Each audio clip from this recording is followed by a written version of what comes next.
नमस्कार सर। नमस्कार जी। सर क्या नाम है आपका? ध्यानपाल सिंह शाही। ध्यानपाल जी आप कहाँ से हैं? जिला बागेश्वर, उत्तराखंड से जी। ध्यानपाल जी, संत रामपाल जी महाराज से नाम दीक्षा आपने कब ली? 2017 में ली जी। सर आपने क्या क्या भक्ति साधनाएं की हैं अभी तक? जी पारंपरिक जो हमारे पहाड़ में चलता है वही क्या करते थे। मेरे पिताजी देवी की पूजा करते थे, अपने बुढ़ापे के बाद वो ट्रांसफ़र करके मुझे दे दिया। फिर मैं पूजा किया करता था, यानी कि सभी लोग जो पूजते थे तो मैं उनको देवताओं को नहाना धुलाना, देवी के वस्त्र वस्त्र नहा धुलाना, उन पर आरती करना, ये काम किया करता था।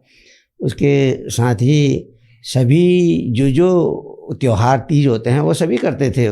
सर जैसा कि आपने बताया कि आप पारंपरिक पूजाएं करते थे, देवी देवताओं की पूजा करते थे और देवभूमि उत्तराखंड से हैं आप, तो फिर क्या कारण बना कि आप संत रामपाल जी महाराज जी की शरण में गए? जी ये तो मैं सब कर रहा था, और मैं जब नौकरी से बाहर हो गया था तो मैंने तब भगवान की मुझे बड़ी ज़रूरत पड़ी। क्लरिकल नौकरी थी हमारी इलेक्ट्रिकल इंस्पेक्टर्स ऑफिस में, उत्तर प्रदेश के। इसका नैनीताल में कार्यालय था, डिविजनल कार्यालय में थे हम। तो मैं देवी देवताओं और इन साधु संतों के पास गया कि आखिर ये क्या वजह हुई कि मैं तो परमात्मा का, भगवान की पूजा भी करता हूँ, भक्ति भी करता हूँ, सब पूजाएं होती हैं, उसके बावजूद मेरे साथ ऐसा अन्याय कैसे हो गया। ऐसा तो कुछ नहीं था कि हमने कोई ऐसा गलत काम किया हो या हमारी कोई गलत रिपोर्ट हो।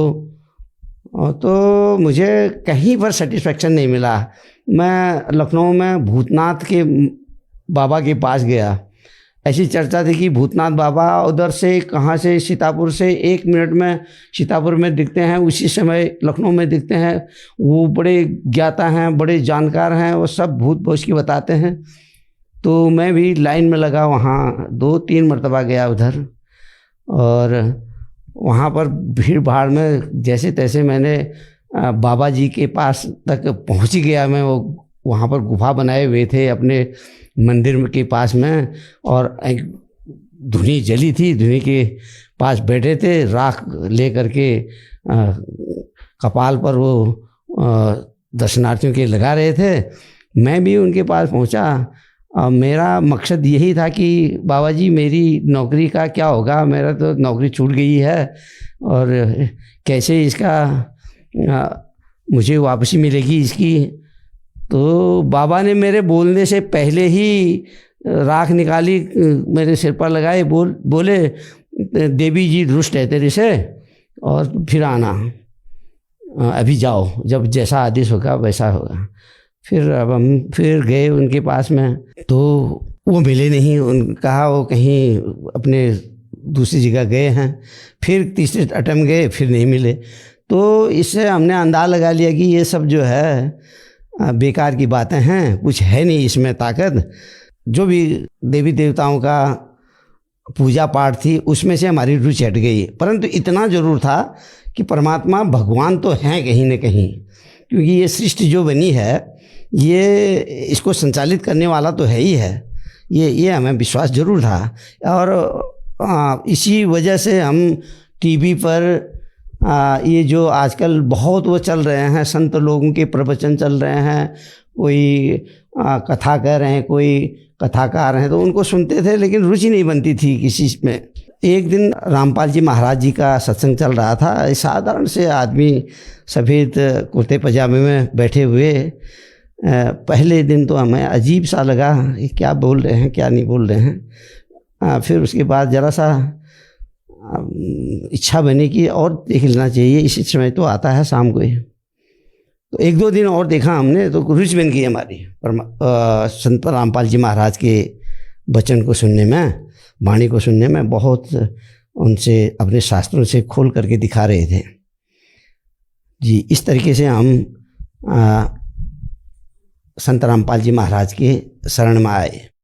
सर आपने बताया कि आपने संत रामपाल जी महाराज जी का सत्संग सुना। संत रामपाल जी महाराज आपको शास्त्रों के अनुसार शास्त्रों को खोलकर प्रमाण दिखा रहे थे, तो संत रामपाल जी महाराज आपको ऐसा क्या प्रमाण दिखा रहे थे कि आपको संत रामपाल जी महाराज जी की शरण में जाने के लिए मजबूर होना पड़ा?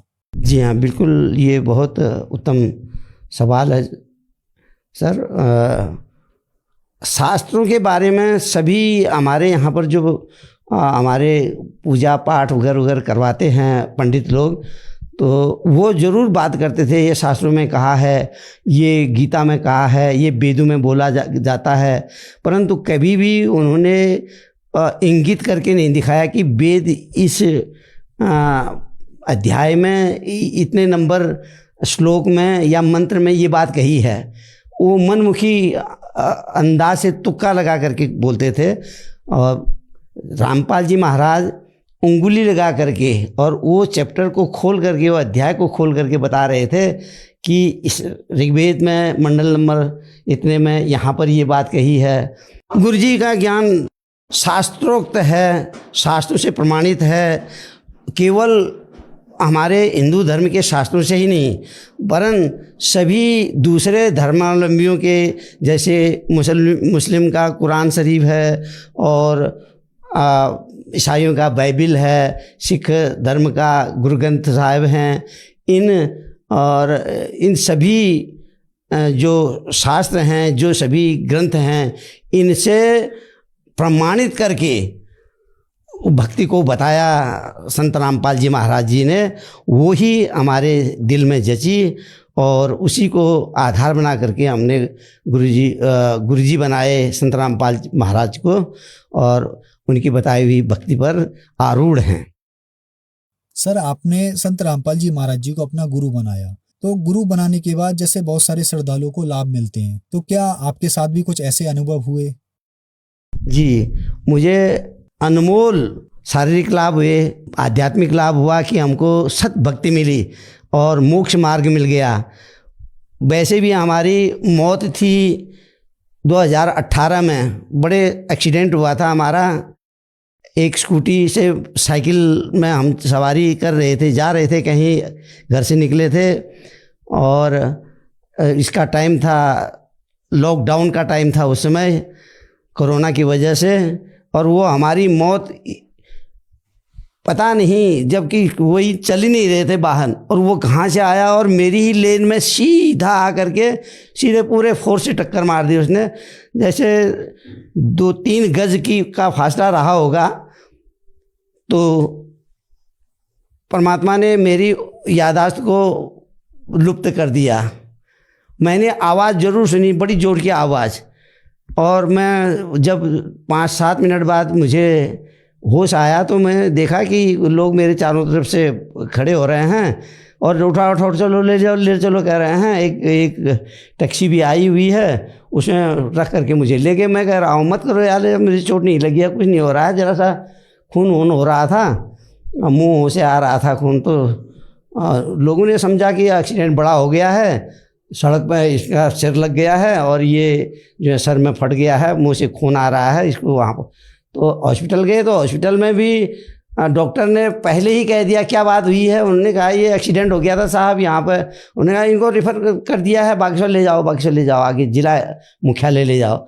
वो यहाँ पर कोई सुविधा नहीं है, कोई मशीनरी नहीं है हमारे पास, एक्सरे तक का इंतज़ाम नहीं है। तो बागेश्वर गए, तो वहाँ पर उन्होंने, डॉक्टर साहब ने चेकअप किया, लिखा एक्सरे के लिए और अल्ट्रासाउंड वगैरह वगैरह के लिए कहा। तो सबसे पहले एक्सरे की बात आई, तो एक्सरे में कुछ भी नहीं निकला, कहीं कोई चोट पटक कुछ नहीं निकली, सिर में कहीं, गर्दन में कहीं भी। तो और लिख दिया उन्होंने दवाई, इतनी लंबी फहरिस्त लिख दी दवाइयों की। मैंने एक दवाई भी नहीं ली उसमें से। मैंने कहा मुझे छोड़ दीजिए, परमात्मा की दया से मैं ठीक हूँ, अच्छा हूँ, और संत रामपाल जी का मैं शिष्य हूँ और मुझे कुछ नहीं हुआ है, मैं ठीक ठाक हूँ। ये दवा लिस्ट दी, उन्होंने कहा ये दवा को तो खानी है आपको। हमने कहा वहाँ पर तो खा लेंगे जी हम, लेकिन मैंने लिया नहीं, परमात्मा को स्मरण किया, अपना मंत्र जाप किया, बस वो मेरा कष्ट दूर हो गए, कोई भी दवाई नहीं खानी पड़ी मुझे। और इसके अलावा मैं बीमार हो गया था, छोटी मोटी बीमारियां होती हैं, मैं कभी दवाई नहीं लेता हूँ, परमात्मा की दया से, परमात्मा का ही ध्यान करते हैं, बस ये सब दूर हो जाता है। लेकिन परमात्मा संत रामपाल जी महाराज जी बोलते हैं कि दवा तो थोड़ा सा ले लीजिए, ज़रूर आप लाखों रुपए के जो खर्चे हैं उनसे आपका काम 50-20 रुपए में हो जाएगा, आप लीजिए दवा। थोड़ी सी दवाई के लिए हम आए यहाँ बागेश्वर, कपकोट गए। कपकोट में उसने देखा, उन्होंने कहा ये तो ज़्यादा गंभीर बीमारी है, यहाँ नहीं होगा ये ठीक। यूरिनरी ब्लैडर में प्रोस्टेट क्या बीमारी होने का उन्होंने जानकारी दी हमको, और भी उसका हमारे पास में प्रमाण भी है। या तो ऑपरेशन करे या आजीवन दवा खाइए, ऐसा उन्होंने प्रस्ताव रखा था डॉक्टर साहब ने। तो मैंने वहाँ पर वो तो ले लिया, उनने जो दवाई लिखी वो दवाई भी ले ली, थोड़ी सी 15 दिन की दवाई भी ले ली, और मैं चला गया घर पे। और उन्होंने कहा था कि हमेशा खानी है, तो हमने परमात्मा संत रामपाल जी महाराज जी के अरदास लगाई, और हमें जवाब मिला कि भक्ति करिए, परमात्मा सब ठीक करेंगे, और दवाई ववाई जो खा लिया है ठीक है, अब बाकी कुछ करने की ज़रूरत नहीं है मालिक की दया से। और मैं स्वस्थ हूँ और मुझे किसी किस्म की तकलीफ़ नहीं है। यूरिन में जो 1 मिनट में मेरे को भागना पड़ता था, दौड़ना पड़ता था, और थोड़ी सी पेशाब होती थी और दर्द जलन इतनी होती थी कि पाँव ज़मीन में नहीं पड़ते थे। परमात्मा ने दया करी और ये कष्ट से मेरे को उबार दिया। मालिक ऐसी दया करते रहें और तमाम लाभ होते रहते हैं। आर्थिक समस्या ऐसी थी कि मैं नौकरी से तो बेदखल हो ही चुका था, और छोटे छोटे NGO में काम करके अपना परिवार का पालन पोषण करता था। और जब से परमात्मा की शरण में आया, मेरा घर बहुत सुंदर ढंग से चल रहा है, घर भी नया बन रहा है, बच्चे अपना वो हो रहे हैं, पत्नी भी मेरी अच्छे सुखी हैं, और उनको भी ऐसा कोई बड़ी बीमारी नहीं है। परमात्मा संत रामपाल जी महाराज जी की दया से आर्थिक स्थिति भी अभी ठीक है, बच्चा कमा रहा है। जी, नशा भी करते थे, कई वर्षों तक, करीब 30 वर्षों तक नशा किया है, और चेन स्मोकर थे। बीड़ी तो मुंह में रहती थी, दूसरी जल जाती थी, पता भी नहीं चलता था बीड़ी मुंह में है मेरी। और उसके बाद बीड़ी छोड़ी, लोगों ने कहा तो बीड़ी तो बहुत वो हो गया, तेरा खांसी वांसी हो रही है और TB हो जाएगी तेरे को। हमने कहा चलो बीड़ी छोड़ देते हैं, तो हमने खैनी शुरू कर दी। तो अब एक छोड़ा, दूसरा रोग पकड़ लिया, तो इस तरीके से वो चली रही थी खैनी। परमात्मा की शरण में आए तो सब बंद होगी, कोई किसी किस्म का नशा नहीं, किसी किस्म का कोई मांस मदिरा, कोई भी चीज़ का भक्षण नहीं होता है, वरन सहयोग भी नहीं दिया जाता है इस मामले में किसी भी। इस तरीके का परमात्मा की जो मर्यादा है उस पर चल रहे हैं मालिक की दया से। सर, जैसा कि आपने बताया कि आपका नशा छूटा, संत रामपाल जी महाराज ने आपको सुख दिए और एक सभ्य इंसान बनाया। सर, आप बहुत ज्यादा देवी देवताओं की भक्ति करते थे। संत रामपाल जी महाराज जी के बारे में ये भी कहा जाता है कि संत रामपाल जी महाराज देवी देवताओं की पूजा छुड़वाते हैं, क्या ये बात सही है? ये इसमें सत्यता का कोई पुट नहीं है। संत रामपाल जी महाराज भक्ति छुड़वाते नहीं हैं, वरन उनकी वास्तविक मंत्रों से वास्तविक भक्ति करवाते हैं। ये हमारे संत रामपाल जी महाराज का अपने वाणी में, अपने प्रवचनों में याद दिलाते हैं, और वो बहुत ही सुंदर ढंग से इन सभी देवताओं की, इनके वास्तविक मंत्रों की पूजा बताते हैं, जिससे जीव को लाभ होता है। सर, जो श्रद्धालु आज आपको टीवी पर देख रहे हैं, उनके लिए आप क्या कहना चाहेंगे? मैं उत्तराखंड के सभी भाई बहनों को संदेश तो नहीं दे सकता हूं, और इस तरीके का कोई अपील भी नहीं कर सकता हूं, परंतु ये तो सब संत रामपाल जी महाराज स्वयं दे ही रहे हैं। इनसे इतना ही विनती कर सकता हूं दोनों हाथ जोड़ के कि आप एक बार अवश्य सद्गुरु संत रामपाल जी महाराज के किताब, उनके द्वारा लिखित पुस्तकों को पढ़ें। ज्ञान गंगा है, जीने की राह है, गीता तेरा ज्ञान अमृत है, इनको पढ़ें।